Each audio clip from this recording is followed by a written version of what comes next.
Hey guys, before the video begins, I would like to make a very important announcement in regards to a new channel made by a friend of mine, Kelly Productions. He has created a new channel named The Watch. It's a channel dedicated to making superhero films and miniseries of a new universe that has been created and named The Watch. And the first film is out right now. If you follow me on Twitter, Instagram, or even on this very channel, you know I've spoken about a film that I've been involved with. Well, this is it. The Midnight Warden. I'd highly appreciate it if you guys subscribe to this channel, liked the video, turned on notifications, and shared this film with your friends so we can make more films in the future. The more awareness of our films, the more we can make. You can find a link to the channel in the description below this video, or click on my channel and go to the section channels, and it will be there as we speak. And with that being said, guys, I hope you enjoyed today's video.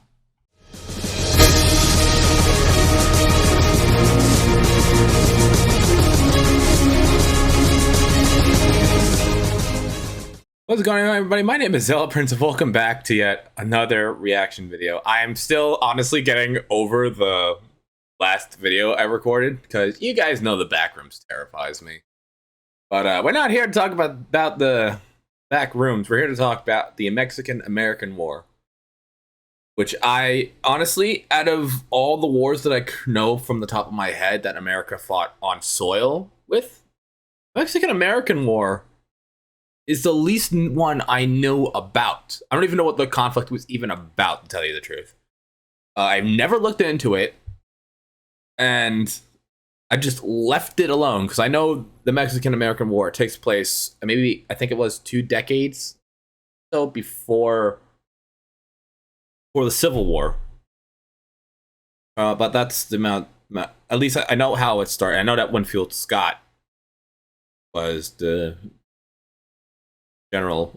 commanding general of the Union Army during that time, during the Mexican-American War. So this video is made by Knowledge. I think I pronounced that right. It is the American-Mexican War explained in 16 minutes, basically an oversimplification. And I have not seen an upload from Oversimplified in quite a while. I wonder, either working on something big, or he just stopped making videos because there's no updates at all in any of his social medias or that I've seen. So that being said, guys, we're going to go ahead and react to this because I know literally nothing about the extent of this war. So I'm going to get a brief explanation of why this war happened, and we're just going to go ahead from there. So we're going to watch this in 3, 2, 1. The Mexican-American War. Yeah, it was 1 decade before the war. It is the year of 1830. Even though Mexico got its independence some years earlier in 1821 from Spain after a revolution and an armed conflict which lasted over a decade, the country was in total chaos. Looking at the map of that time, we can see a larger Mexico than the one we know today. A stretched I remember Mexico country, was big. one of the biggest at that time. The newly independent...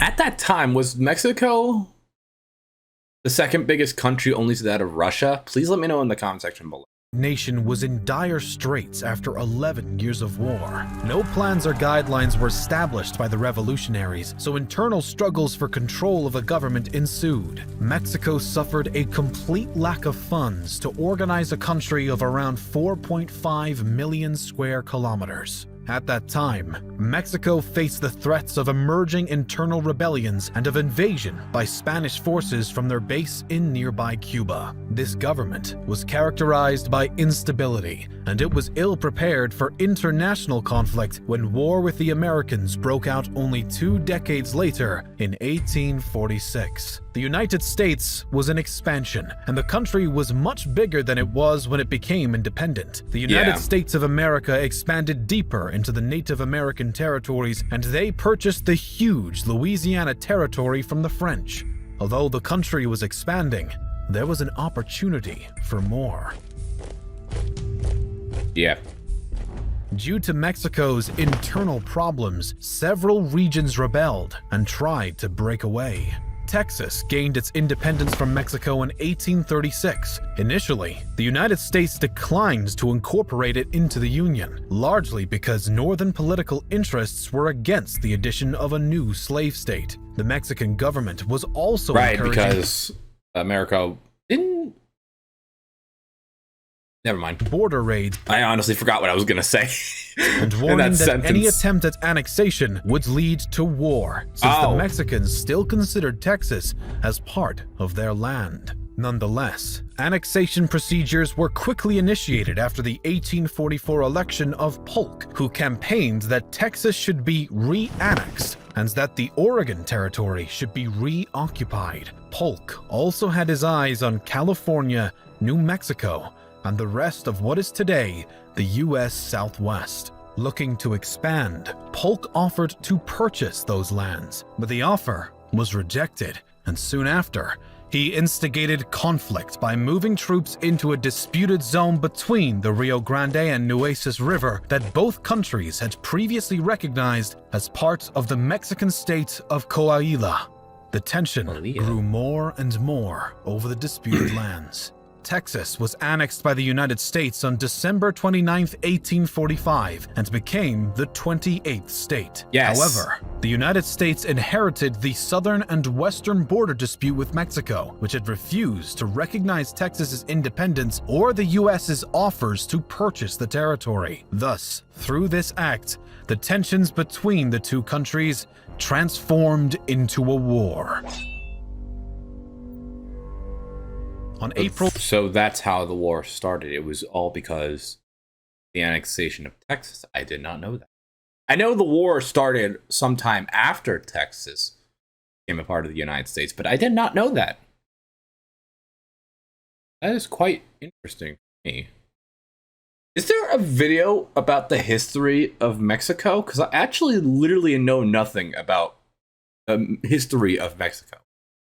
If there's a video, please let me know in the comment section below, because I will gladly react to it, because I love history. But it has to be something major to grab my attention. Or what do you call it? I'm trying to put this in a certain way, and I can't.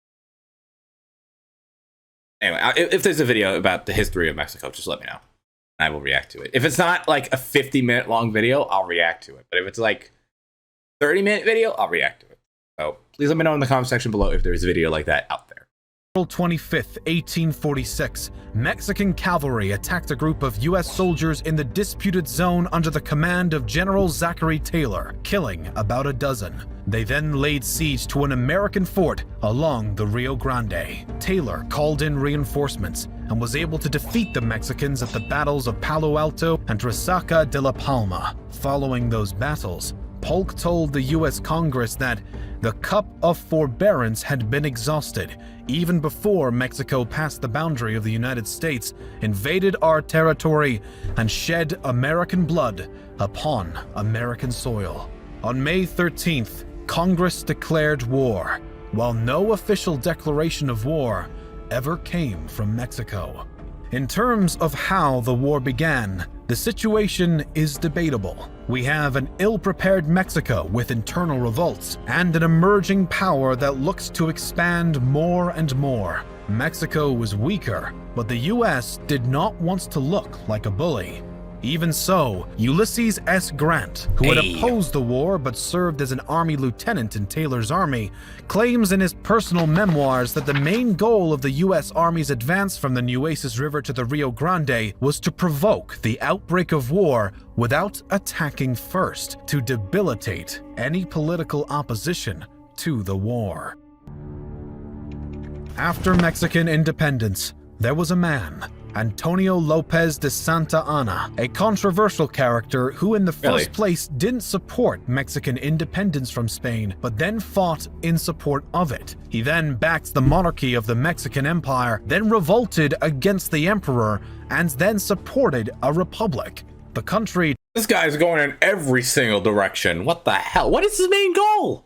Tried to find its path, and these shocks led to more trouble and weakness over time. Santa Anna served 12 non-consecutive presidential terms over a period of 22 years. After the U.S. declared war on Mexico in 1846, an internal coalition, including forced-out President Mariano Paredes, sought a return to a federal republic with Santa Anna as the president.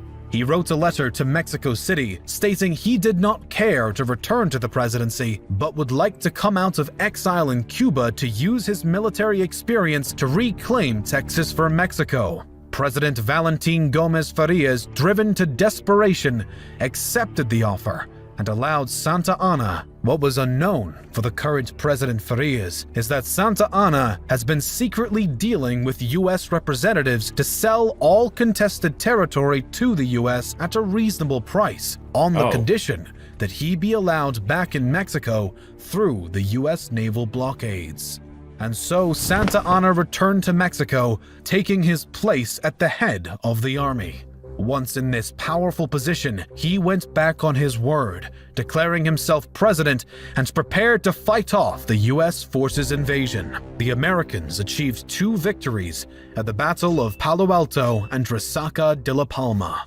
General Stephen Watts Kearny and his troops started to advance in the disputed territory and in New Mexico. The American troops encountered no Mexican forces when they arrived on August 15th. They entered Santa Fe and claimed the New Mexico territory for the United States without a single shot being fired. Kearny That is actually quite impressive, not firing a single shot, but it seems like the Mexicans pulled back their forces to regroup and reorganize themselves. At least that's what I believe. Because if you do that, because if you don't go untested in war, it usually means that the enemy force is regrouping themselves, sacrificing territory to regroup and rearm themselves and prepare for a heavier battle. That's what it seems like to me. But let me see if I am correct. Declared himself the military governor of the new territory on August 18th, and he established a civilian government. A temporary legal system was created, now known today as the Kearny Code. Kearny set out for California on September 25, 1846. In December of 1846, after the successful conquest of New Mexico, parts of Kearny's Army of the West moved into modern-day northwest Mexico. They were led by Alexander Doniphan, continuing what ended up being a year-long 5,500-mile campaign. But in the territory, a rebellion happened, known as the Taos Revolt. There were multiple separate skirmishes, but the U.S. military moved quickly to subdue the revolt. Meanwhile, the commander of the U.S. Navy's Pacific Squadron, John D. Sloat, had received orders to seize San Francisco Bay and blockade California port. Captain John C. Fremont, leading a U.S. topographical expedition to survey the Great Basin, entered the Sacramento Valley in December 1845. Fremont's party was at Upper Klamath Lake, Oregon Territory when it received words that war between Mexico and the U.S. was imminent. The party then returned to California. On Sloat's orders, Fremont brought 160 volunteers to Monterey, in addition to the California Battalion. On July 15th, Sloat transferred his command of the Pacific Squadron to Commodore Robert F. Stockton, who was more militarily aggressive. General Castro and Governor Pio Pico wrote farewells and fled separately to the Mexican state of Sonora. Stockton's army entered Los Angeles unopposed on August 13th. At that point, he sent a report to the Secretary. I am honestly surprised the Mexicans are abandoning their territory. America was strong back then, but it was not a great superpower yet. And I think Mexico and America at the time were equal in size and strength. Well, not strength, but I'm very Secretary of State that California is entirely free from Mexican dominion. Meanwhile, U.S. Colonel Stephen W. Kearny had performed a march across New Mexico and the Sonoran Desert and crossed the Colorado River in late November 1846. On December 7th, 100 Lancers under General Andres Pico, brother of the governor, fought Kearny's army of about 150 at the Battle of San Pascual. The wounded Kearny pushed on until he had to establish a defensive position on a hill. General Pico kept the hill under siege until a 215-man American relief force arrived. A 600-man American force under Kearny began a 150-mile march to Los Angeles. On January 8, 1846, the Stockton-Kearny Army defeated the Mexican force in the 2-hour Battle of Rio San Gabriel. The Treaty of Cahuenga was signed, which marked the end of armed resistance in California. The conflict continued elsewhere. The Mexican army's defeats at Palo Alto and Resaca de la Palma caused even more political turmoil in Mexico. Led by Zachary Taylor, 2,300 U.S. troops crossed the Rio Grande and proceeded south. The hard-fought Battle of Monterrey resulted in serious losses on both sides. The Mexican forces were under General Pedro de Ampudia, and they repulsed Taylor's best infantry. American soldiers were not familiar with urban warfare. They marched straight down the open streets and were caught by surprise by well-hidden Mexican defenders. Even though the Mexicans repulsed the Americans, General Taylor created an 8-week armistice with the Mexican army, allowing them to evacuate in return for the surrender of the city. Under pressure from Washington, Taylor broke the armistice and occupied the city of Saltillo. On February 22, 1847, Santa Anna personally marched north to fight General Taylor with 20,000 men. The 4,600 Americans had entrenched at a mountain pass called Buena Vista. The Mexicans suffered desertions on the way north and arrived with 15,000 men in a tired state. Knowing that his numbers were still superior, he demanded the surrender of the U.S. Army, but was refused. Thus, he attacked the next morning. Santa Anna flanked the U.S. positions by sending his cavalry and some infantry up the steep terrain that made up one side of the pass, while a division of infantry attacked frontally along the road leading to Buena Vista. Being superior in numbers, the Mexicans had nearly broken the American lines at several points, but suffered heavily from the American horse artillery. Even though the initial reports of the battle, as well as some propaganda news, credited victory to the Mexicans, instead of attacking the next day, Santa Anna retreated, having heard word of a rebellion and upheaval in Mexico City. How? Okay, I gotta look more into the Mexican-American War after. Military historians agree that the U.S. Army probably would have been defeated if the Mexicans had gone through with their final attack. An important detail for the United States to have success in the war against Mexico was to secure its naval presence across Mexico's coasts. The U.S. Navy cleared the way for U.S. troops and supplies, especially to Mexico's main port of Veracruz. Even before hostilities began in the disputed northern region, the U.S. Navy had created a blockade. The U.S. president did not send reinforcements to Taylor's army for a continued advance. Instead, he sent a second army under General Winfield Scott. He transported to the port of Veracruz by sea to begin an invasion of the Mexican heartland. On March 9, 1847, Scott performs the first major amphibious landing in U.S. history in preparation for the siege of Veracruz. The city replied the best it could with its own artillery against the extended barrage, but because of the numerical superior force of the Americans, the Mexicans surrendered. The goal was obviously the capital. Scott marched westward towards Mexico City with almost 9,000 troops on April 2, 1847. Santa Anna had set up a defensive position around the main road about 50 miles northwest of Veracruz at Cerro Gordo. Santa Anna had entrenched with 12,000 troops and artillery that were trained on the road, where he expected Scott to appear and catch him by surprise. However, General Scott had sent 2,600 cavalry troops ahead. They reached the pass on April 12th, and the Mexican artillery fired upon them, revealing their positions. The Battle of Cerro Gordo started. The Americans won the battle and continued their advance. Even though the guerrillas harassed the American troops, with his remaining forces, General Winfield Scott advanced on Mexico City. The capital was laid upon by a series of battles around the right flank of the city defenses. After the American victories at the Battle of Contreras and Battle of Churubusco, peace negotiations started, which broke down on September 6, 1847. With the subsequent battles of Molino del Rey and Chapultepec and the storming of the city gates, the capital was occupied. Scott became military governor of occupied Mexico City. His victories in this campaign made him an American national hero.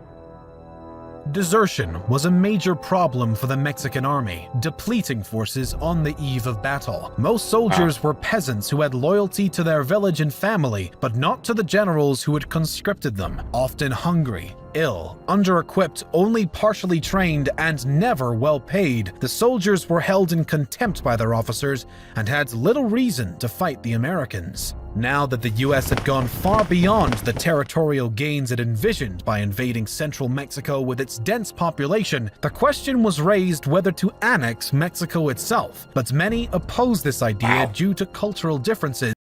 Wait, that was an actual thing they thought of back then? Overextension, and the huge instability this would cause. The Treaty of Guadalupe Hidalgo gave the U.S. control of Texas, Alta California, and Nuevo Mexico. Those territories were organized in other states over time. In return, Mexico received $15 million, an approximation of just $443 million today, which was less than half the amounts the US had attempted to offer Mexico before. The areas were sparsely populated, and that is probably the reason for such a low cost for the US. With Texas and the secession from Mexico, the US gained more than 900,000 square miles of land. The Gadsden Purchase was another acquisition for the United States and fixed the current border between Mexico and the USA. Huh. Okay, I actually learned a lot more than I was anticipating. I didn't realize how much disorganization Mexico during the time of the war. And it seemed like the United States was trying to go the good route, but it inevitably just went to conflict between sides. So something I always look at when it comes to wars for particular countries, civil, there's always civil unrest within the country before a conflict. That's usually civil unrest is the reason why the said country that either started the war or started fighting back against the oppressor usually loses. It's because there's no